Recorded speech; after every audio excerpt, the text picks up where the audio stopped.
Hi, welcome to Sex with Dr. Zen. We have a great guest today, Kelly, who is from Bliss Therapy. You're not going to want to miss the show. We'll be right back.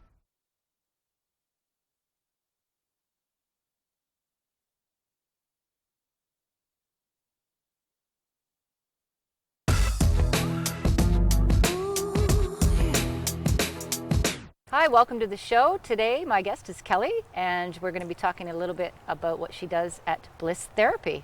Great to have you on the show. Thanks for having me, Marianne. I'm happy to be here. I'm glad. What actually do you do in your therapy? And the label Bliss, why do you put Bliss on there? I'm kind of curious about that. Bliss. Bliss is happiness. Bliss is individuality for everyone. Everyone finds their own internal happiness within their own bliss. Within their sexuality? Sexuality as well. But at Bliss Therapy, there's two sex therapists there, and I'm also a relationship therapist, a relational therapist. And then there's also other therapists who offer tailored counseling services to meet our clients' needs. So we know it's not a one-size-fits-all for our clients. So we make sure that whatever they're struggling with at that time, that they're aligned with the most appropriate therapist to get exactly what they're looking for so they can find their bliss. Right. When they come to you, are there some issues with their sexuality individually? Do they come to you as couples? I see both couples and individuals, absolutely. Right. I'd say it's about a 50-50 split, and a lot of it is sex therapy or relational therapy, whether that's relationship with a couple, multiple partners, friendships, family, relationships with themselves. Right. Yeah. So therapy, why do we need sex therapy? Does everyone need sex therapy? I don't think everyone needs sex therapy. It's a tool that everyone can utilize when they're feeling that they're struggling with their sexuality or their intimacy with their partner or partners. So people feel that they're born with all the answers to know how to navigate a sexual and intimate relationship, and that's just not true. Right. So we're all born with libidos, and that's innate. Like, we're born with libidos, but how to spark desire and eroticism and navigate a relationship of intimacy and sexuality with a partner or partners, that's not something we're born with knowing. Okay. So sometimes people get bumps on the road along the way. Do we get bumps on the road because of the images that are portrayed out there from, the society and how they bombard us with, erotic images and just the whole idea about what sex is? It absolutely could play into it. I think there's two opposite ends of the spectrum. So the dominant discourse is a lot of it's based on religious beliefs and their morals and ethical values. And so people are taught to made to feel that sex is bad, or sex shouldn't occur before marriage, or sex is all about procreation, missionary positions, and things like that. But then you have the other end of the spectrum where people are using sex to sell things, which I think is also a natural way to get people's attention, because all of us are born with the ability to feel and experience pleasure, and sexuality and sex draws us in. Right. Yeah. So when we are talking about just some influences that hinder from the commercial area of society, how do you lift that off so that we can embrace it and just get rid of all of that? Crazy shame stuff, because it can't be shameful about a natural thing that we're born with. Right. So how do we get rid of all that baggage? I think a good example is, a quirky thing to say is, we're not. Is it a coincidence that we're born with our hands that are aligned with our genitals? Like, it's not like we stand up, your hands are aligned with your genitals. Oh, really? So exactly. So it's natural for people to want to touch themselves and feel pleasure. However, if you're being bombarded with a million images and messages, children they're seeing thousands of messages and images by the time they even reach puberty. Well, of course, so it's building a wall of how do I make sense of all of this? Well, yeah, especially if they're in school, like in kindergarten, for instance, or they're just going into a group educated environment, and some little girl's like sitting on the a little play area, and she's goofing around with her genitals, like we all, I've seen it. They're just kind of playing with their panties and whatever, and a teacher saying, Susie, stop doing that, right away. That's like instilling right in the mind right away. It's never supposed to be doing that. It's a bad thing. It's a bad thing. Exactly. How can we send them home with a more positive, like, can we kind of educate adults in a way to, appropriately and let them know that it's okay, but not in that circumstance? Or how would we do that? Yeah, and that's a question I get asked often is, how do I help or guide my child through this experience? Or how do I even self-soothe so I'm not loving them out of a fear-based love? Right. Because a lot of it is the unknown. If they're experiencing this pleasure, what is that going to lead to? And that's a scary thought for parents. Yeah. Or that's embarrassing. I don't want people to think that my child does that, and why is that? So I always like to encourage parents to have the open dialogue with the conversation. If questions are asked, answer them openly and honestly using proper clinical terminology, and also not shaming them, not embarrassing them. Acknowledging, oh, that must feel really nice for you, and then turn it into a conversation about public versus private. Right. And then I've even heard, well, what happens if I have this conversation with my child at home, and then they go to school and they share it with their classmates, or what are the other parents going to think of me? Yeah. So it's all of this embarrassment, even for the parents, or the nervousness that's associated with it. And shame is experienced not necessarily consciously, but it's manifested through feelings such as anxiety, or embarrassment, or depression and sadness even, or guilt. Right. So I think, even to avoid some of that, some of those conversations, parents can, call the kindergarten teacher, or call the teacher, or call some of the friends, parents of your child, and say, just so you know, I wanted to give you a little bit of a heads up that I had this conversation with my child, and I'm happy about the conversation, but, out of common courtesy, in case it gets brought up in class or brought up amongst their peers.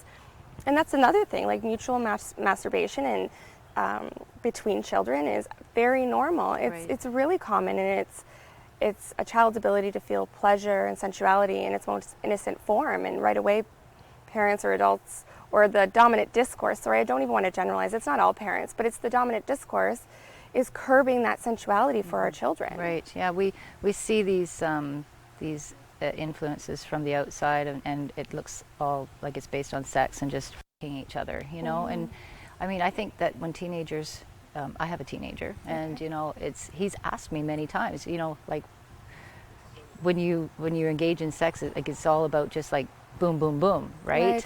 Like, where's he learning that from? It's still they still think they're supposed to be going out there and like, this is where's this intimacy thing? We have to have this combined with the intimate place of wanting to engage with someone because they love them, or even themselves because they love themselves. And so it's allowing your children to feel pleasure. So your children walk around and feel the wind on their face, and that might feel really good for them. Or they'll be in a warm bath and the water will feel really good for them, and all of that is good. And if we allow our children to feel pleasure on their own and start to fantasize on their own without looking at social media or pop culture or whatever it is, and trying to discover what it is for them that they do like and or they don't like, then that will organically transfer over into a healthy partnership with a partner or partners. Right. When couples are coming in and they're wanting to spark the erotic place again in the bedroom, how do you start them off? There's a few different methods that we could try. Like, there's a few different programs. One's called Sensate Focus, where it's an erotic massage. It's about sensuality, so it's about taking the pressure off the performance piece of it, and learning each other's erogenous zones and what feels good for one another, and learning about your own body in the process. And so that's a massaging program that takes place over a few weeks. So the first week, there's no touching of the genitalia, breasts, or buttocks, and we're just focusing on the sensations of being sensual and intimate with one another. You want to set the mood, dim the lights, light candles, play music, make sure there's no kids allowed. And then progressively we work up to intercourse. So the next week would then include breasts and buttocks, and then the next week would include breasts, buttocks, and genitalia. But again, no focused attention on the areas. It would be dispersed all throughout the body. And then again, we're building up. So it takes the pressure off performance within the relationship, and it's relearning your bodies, because throughout our lifetime as well, go ahead.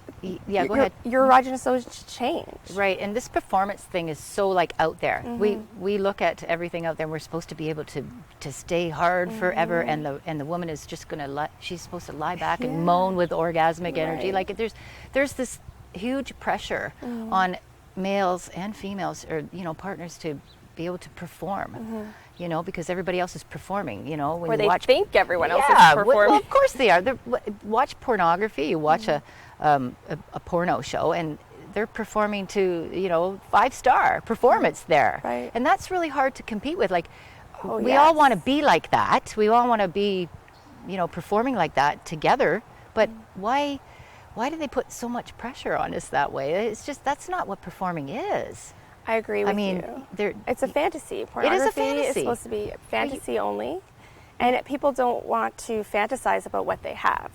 So that is a fantasy. However, if we're not having the conversations about what is the full spectrum of sexuality, then we're either led to believe it's bad, Right. or that's what it is, because Right. that's what we're seeing. These are the messages that we're Right. getting. Yeah. There's tons more that I Yes. want to ask you, and we'll just take a break, That sounds and good. we'll talk a little bit more about all this juicy, blissful stuff that you do. We'll be right back.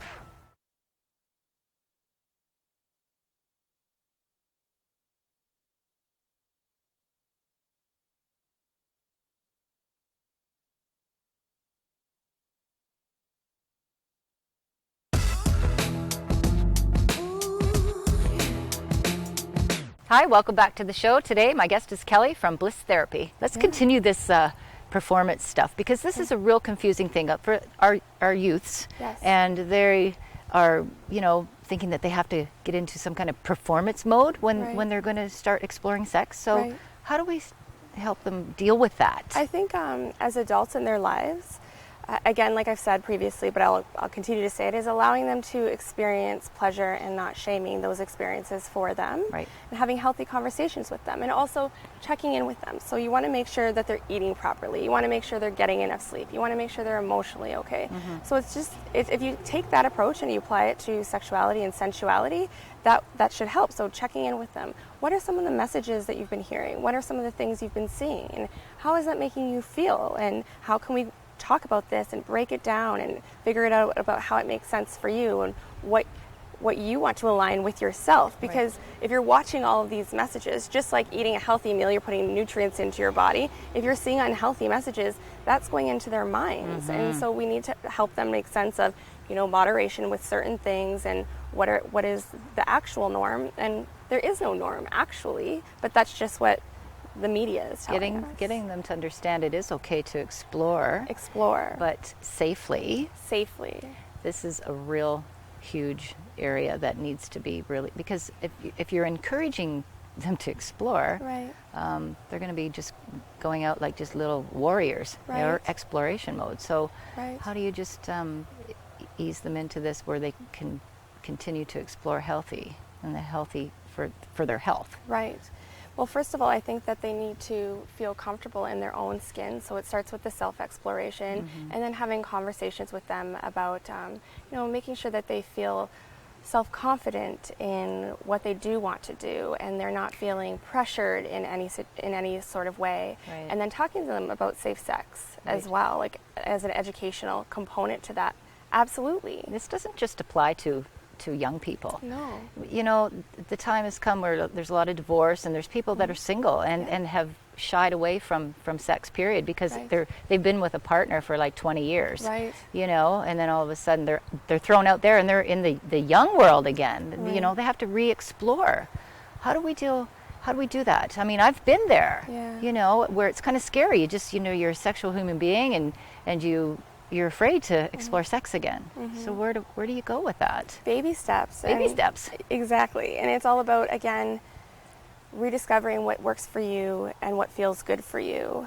And then meeting people and having conversations with people. Do we have a chemistry? So do we fit emotionally, intellectually, or is it just an erotic spark between the two? And then from there, before you even progress into a sexual relationship, you want to have those conversations about safe sex, like where have you been, but not necessarily in terms of how many partners have you had, Right. but, you know, have you been tested? You know, how is your sexual functioning even? Right. And just so you know, I might not orgasm as much if you are postmenopausal, or, you know, I need to use a little bit of lubrication, or, you know, I love vibrators, and you've grown as a sexual individual, and you need to be able to open up dialogue with your new partner. And sometimes after we've come out of a relationship, we feel bad about our sexuality. Perhaps, you know, there's one partner that made us feel, it just didn't do it for us. Right. And Inadequate. yeah. And we haven't explored, we don't even know how we feel. And, as a woman, how do you deal with a lot of women that come from divorce at all? From divorce, or even just through cancer and sexuality, feeling a loss of their sexuality in that sense, or widows as well. And then there's even the whole, now that they're with a new partner, they feel such guilt, almost as if they're being unfaithful to their partner. So yeah, it can be really confusing time. And again, let's take it slow. What feels good for you? What feels right for you? And what kind of exercises, after we've cleared all this stuff and everybody's healthy again, and you're experimenting with some little play games? Yeah, so absolutely. I think it's good I think novelty in a relationship, in a long-term monogamous relationship, is important to keep eroticism alive. So once in a while, if you do want to have a night out where maybe you have a reveal date, you cozy up in the corner of a restaurant and have a drink together, or over a nice meal, and you talk about a fantasy or something you'd like to try together, and just even having that conversation in itself can be enticing, or reignite the spark of eroticism within your relationship. Right. How do you keep the spark going daily? Should Daily? it be daily? I don't know. I think for everyone it's different. I think that everyone needs to make sure that their sexuality and sensuality is a priority, because as we said earlier, that it's our libido is innate, but navigating an intimate sexual relationship is not. And we need to set aside time to make sure that we self-pleasure, that we are connecting with our partner sexually or sensually. Make it a ritual. Make it exactly. Incorporate it, just like going to the gym. And I'm not saying make time to have intercourse or oral sex all the time, but make time to be intimate. Make time to be at one with your partner and express your inner divinity with the one that you love. Right. And these little steps can lead up to a really great, compassionate lovemaking. Absolutely. I mean, if you are, enticing and doing these little erotic play games, just keep the spark going. I mean, once the spark is lit, at the end of whatever it is you give them to take home, it can be like a really blissful experience. I like to think so, or hope so.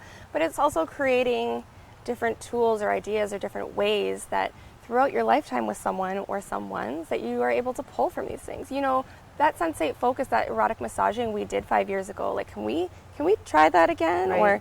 Or we haven't swapped fantasies in a little while. Can we just have an intimate conversation with one another? So those are actual tools, and they should be pulled out of the little toy box all the time, regularly, whenever.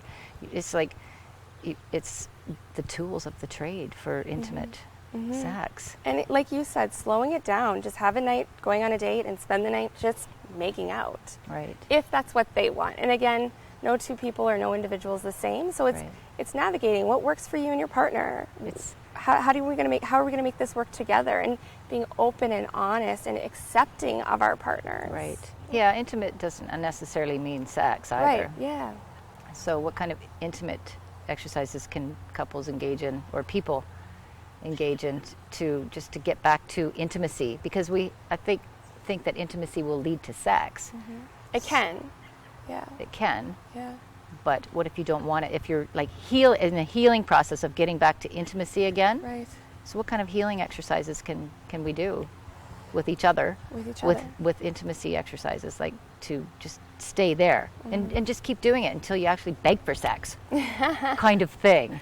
Well, again, I think we've talked about, sharing fantasies, being open and honest with one another, exploring your bodies, re-exploring your partner's bodies, utilizing sensate focus, which is a massaging technique. Taking a look at the genitals again, like it's like you're actually looking at it all over again as a new thing. Right. It's like, wow. And you know what I always like to encourage the partner? And also try to look at your partner through an eyes of another. Sometimes within our relationships, we take our partners for granted. And so if you're out and you see your partner talking about a passionate topic, or you see your partner getting checked out, instead of being like annoyed, oh, they're talking about that again, or oh, they got checked out, well, he's mine. Right. Being like, yeah, they are great, or she's really wonderful. I'm feeding off that passion, and that's sexy. Oh, yeah, it is.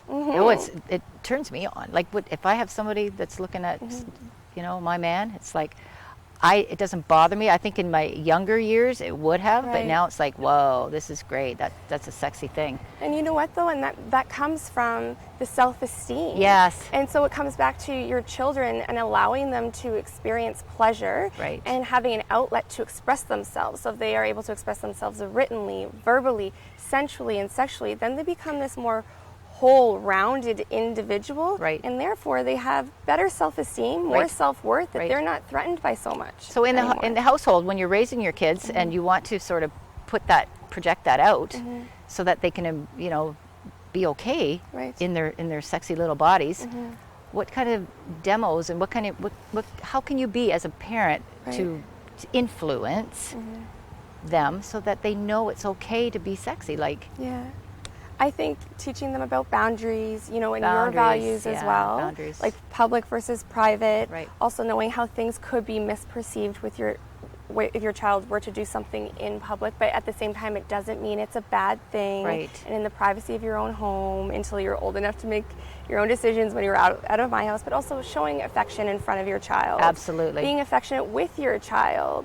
And also not embarrassing your child when they are doing something that maybe you feel uncomfortable with. Right. And understanding and recognizing within yourself that I don't want to love my child out of fear-based love. Right. I don't want to hold them back because I'm afraid of them maybe being over sexually active, or being out there and doing something embarrassing, or doing something that could embarrass myself or give them a bad reputation or whatnot. I think just having healthy dialogue, and if you can have those healthy conversations at a young age, they'll keep coming to you as they grow. For sure they will. Yeah, I totally get that. My idea totally is openness. Right. I mean, I used to, well, I don't do it anymore, but I used to be naked because I'm a single parent, and I didn't have the influence of somebody else telling me not to do it. But my son, he remembered that in his mind and then stop it when it needs to be stopped. But he's so compassionate with his body. He really is because I've shown him that. Right. But that's just the modern way. They don't teach that. Right. To introduce that and influence that from a young age. And it's even the self-esteem component of it too. Like if a child's in the middle of doing something and they're like, oh, I don't know how to do this, a parent shouldn't come in and just, oh, there, it's done. Yeah. Because they get their self-esteem from doing it and completing it themselves. Right. So it's allowing them to become their own person, but trying to be a healthy influence on them as well. Right. So once we're our own person and our own sexuality when we're young, we grow into a vibrant, healthy sexual being, and then when we do get into a little bit of a problem, we still have no fear. We have the memory of embracing that forever. Embracing that and being able to say no. I don't feel peer pressure because I'm comfortable within my own skin and with what I want for myself, and I don't want this, so I'm saying no. It's perfect. Yeah. Wow. Great talk. Yeah, it was fun. It's awesome having you here today. Really, really. Well, it was a pleasure. Thank you for having me. You're welcome. We'll be right back.